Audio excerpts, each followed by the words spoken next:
Okay, so I've moved the telephone back a little bit, so hopefully I can't actually see the screen, but I think you can see the CPU socket on the Superbrain motherboard. It is this empty socket here. So what we're going to do is we're going to take our uIDE contraption and we're going to put it on the socket. So bear in mind, this here is underneath. There are pins here which are quite delicate, and they locate in the socket. So if I'll just lay this along the top here, just for now, and then I need to very carefully locate the pins in the socket. Carefully, because like I say, they're quite delicate. And I shall move the board forward. It's actually not screwed in at the moment, but I want to just rest it on one of those legs so that I don't flex the board too much, and then I can press the shim into the socket, and now we should be all connected up. Okay, so that's that. Good. Okay, so I'm going to power up now. Sit down, prepare to do a little bit of typing. I think I probably want to turn this off so you can see the display a little bit better. Right, so power up.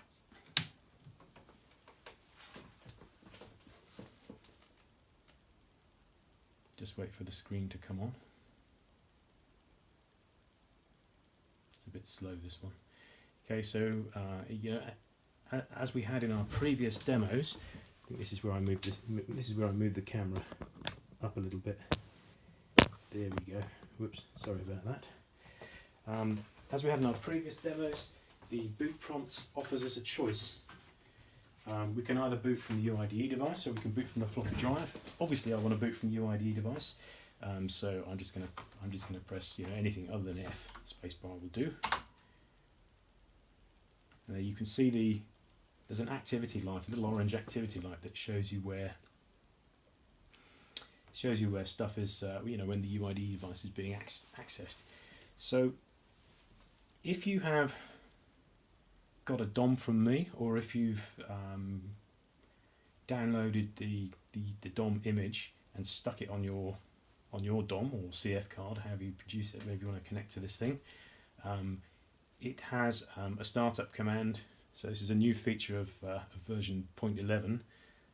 It allows you to set a startup command so that when you boot, for the very first time, it will execute that command. And the startup command that I've set on here is just to print out a little file that shows you all the stuff that's preloaded on this card. It all comes from the N8VEM project, and that's what this URL is. Anyway, let's have a little look around then. So in C, there's a number of applications. This is user 0, by the way. So there's a number of applications, but mostly, of most important are the applications which are the utilities for the uIDE device and the X driver. So, okay, so I've got a number of utilities on here, and they're all described in the README file. Xconf is the configure.com. It's a version of the Superbrain configuration program that allows you to set various parameters like the baud rate of the serial port and so on and so forth. And this works just like the existing Superbrain utility, except it saves the configuration to the boot track on the IDE device. So xsubmit is a version of submit.com, which, rather than write the submit file to the A drive, it writes it to the C drive to make sure that whenever you're running submit jobs, you don't hit the A drive, because you don't really want to be accessing the floppy disk all the time. Now, you could get around this by mapping the A drive to one of the uIDE partitions, but that's a bit of a kind of hack, and I like the idea of having A and B as floppy disks. But you do have the option to do this. So the next utility is called xformat, and this is the utility that formats a DOM ready for use. Then you have xmap, and xmap is the utility which allows you to assign IDE partitions to the logical CPM drives A to P. I have demonstrated xmap in various other videos, so I won't go into it too much now, but I do need to show it in order to demonstrate the slave drive. So then we have a small thing called XRST, and all that does is reset the CPM disk system by calling one of the BDOS functions. Then we have another utility called xsetcmd. Now xsetcmd sets the command, the start command. So when the uIDE boots, it will execute this before it shows the CCP prompt. So I will demonstrate that quickly. Then we have xsysgen, and xsysgen.com is a program which, unsurprisingly, given its name, will put the whole of CPM and the boot track onto a new DOM that you've formatted. Actually, you don't have to format it.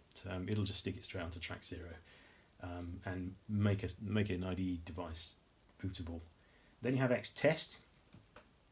Now, xtest is the utility that you use to test IDE devices for compatibility. You can run an xtest without any, you can run it from the ordinary floppy booted Superbrain. You don't have to boot it into the uIDE BIOS in order to test it. It accesses the device directly. So you would use this if you were having problems and you wanted to check to make sure that the storage device you plugged into the uIDE card was compatible. So then there are two other applications or utilities showing here, xdir and xsub. They are nothing to do with the uIDE. They're just standard. Well, they're not standard, but xsub is standard, but xdir is just a pretty way of showing the directory. There you go, and it's not one of my utilities. Right. So, don't know if we've got that. No, we don't have that. Right. So. Let's have a look at the mapping utility first. So xmap is used, as I said before, to map physical partitions on the IDE devices to logical CPM drives A to P. There are some arguments which I won't bother going into here because they're documented quite well in the README file, and also I've demonstrated this in the other videos. So what this command is saying is we're going to edit the drive map. We'll take our input from memory, which means we're editing what's already in the BIOS. We'll write our output to memory, which means we'll update the BIOS directly, and the change will take effect immediately, and we'll use the screen editor. So I can make these edit changes using command line arguments as well, and this is something that you might find useful. You could set up submit jobs. You could set up different submit jobs depending on what you wanted to do with the machine.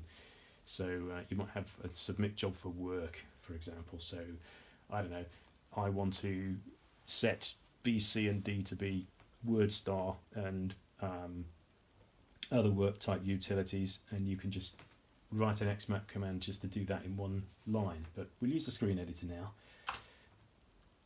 Okay, so this utility then is showing us what's our current mapping is here. So A to P. Now, because the BIOS driver, it only uses 1K of TPA, and that means that we're only going to have limited access to the partitions on the uIDE device. The reason for this is because if you want to have, let's say that you wanted to access all of these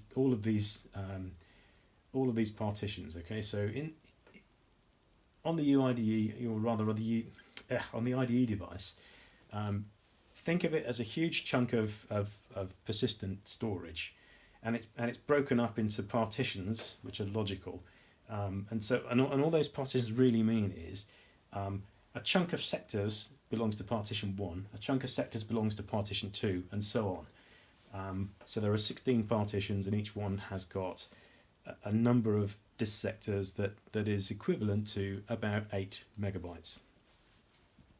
Now the problem is that when CPM is being told to access these things, it needs to keep track of which groups of sectors are allocated, that is used by files. And so you need to have a chunk of memory called an allocation vector, which is used by CPM to keep track of what parts of the disk are used. And the bigger the disk is, the bigger this allocation vector table needs to be. So for an 8 megabyte drive, given the disk parameters that I've set up, you need 257 bytes as an allocation vector table. And if obviously, you know, if you have if you're going to let CPM get it to access 16 IDE drives, then you're going to need about 4K or 5. Actually, that's 257. It's 16 is about 5K, right? So you need about 5K of memory plus the memory for the driver. And the Superbrain doesn't have an awful lot of TPA to start with. So the compromise that I made was that I will allow, you know, I set it up for 6 IDE drives. So there are 6 allocation vectors or allocation tables in the BIOS, and those 6 allocation tables can be used to have access to any one of the 32 partitions. Now I say there's 32 partitions because on this system we've got a slave drive as well, so that means we've got 2 times 16 partitions of 8 megabytes, and we use the mapping program to say which logical drive, or letter if you like, is going to map to which physical device and which partition, including the floppy drives. But the important thing to note is that although there are 16 logical drives, we can only see 6 physical partitions on the uIDE device at any one time. So hope that wasn't too wordy for you. So also one of the partitions on the master drive is special, and it's the boot partition, and it's indicated by this asterisk. Now you can't move the boot partition, and the other thing you can't do to the boot partition is you cannot disable it. So you know, and the reason you can't disable it is because when the operating system boots up, the first thing it does is it says, I've come from a disk drive, I need to log that disk drive. In other words, read its directory. And the BDOS does this. And what the BDOS does is it assumes that the disk drive it's going to log is drive 0, which actually would normally be A. So I had to change this so that it would log drive C instead.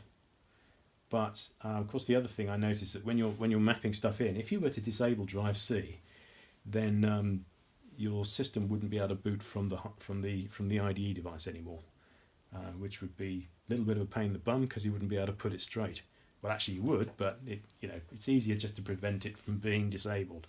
So drive C can't be disabled. If I were to move my cursor over to C and try and disable it, I can't disable it. It won't let me disable it.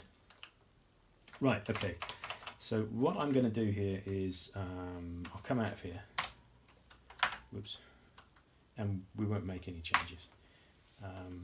So we know that drive H is, for example, this is the highest one that we have access to at the moment. It's master partition number 5. I don't know if there's anything on there or not. Let's have a look. Yeah, it's got a copy of submit.com. Alright, so let's go and map that to one of the partitions on the slave drive.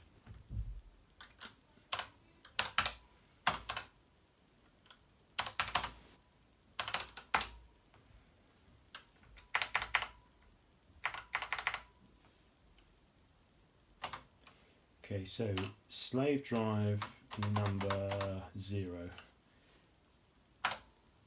Okay, so I want to keep the changes, so I hit Y, and there we have it. Now if I do a dir of H, it's got something completely different on it. Now, you'll have to take my word for it, that those files are actually on the slave drive. They're not on the physical drive. So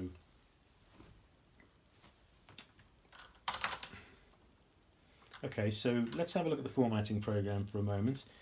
When you first put a device in here and you start using it, you might want to format a new device if you're not using my image.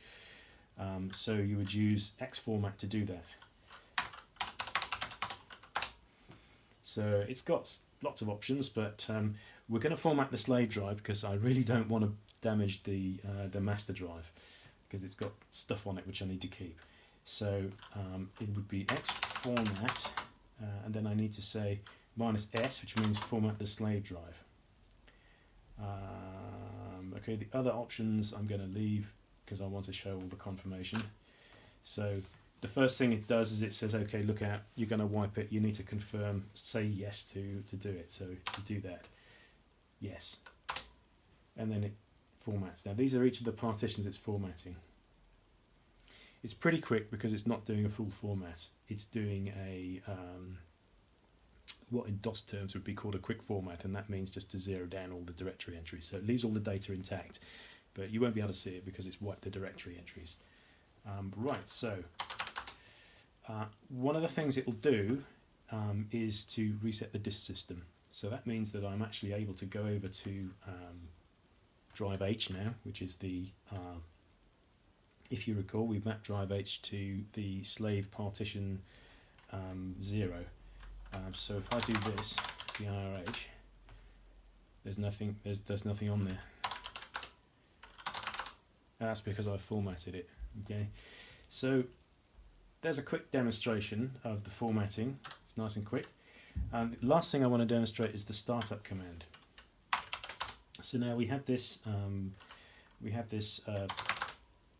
utility called xsetcmd, and to use it you just type it set cmd like that. Okay, so it tells us what the current startup command is. The command is type catalog.txt, which prints out the contents of the N8 and VEM image when you first boot up, which I find quite useful. But I might not want to do that. I might want to say do dir instead. So just type an alternative command, or you can just type enter and it will take the old command away. Press return. Again, it gives you an option to cancel. I'll proceed. And it's updated the master boot track. So when I reset it, it should just type the directory out. There it is. Okay, so that's a quick demonstration. I hope you enjoyed it. Thanks very much for watching.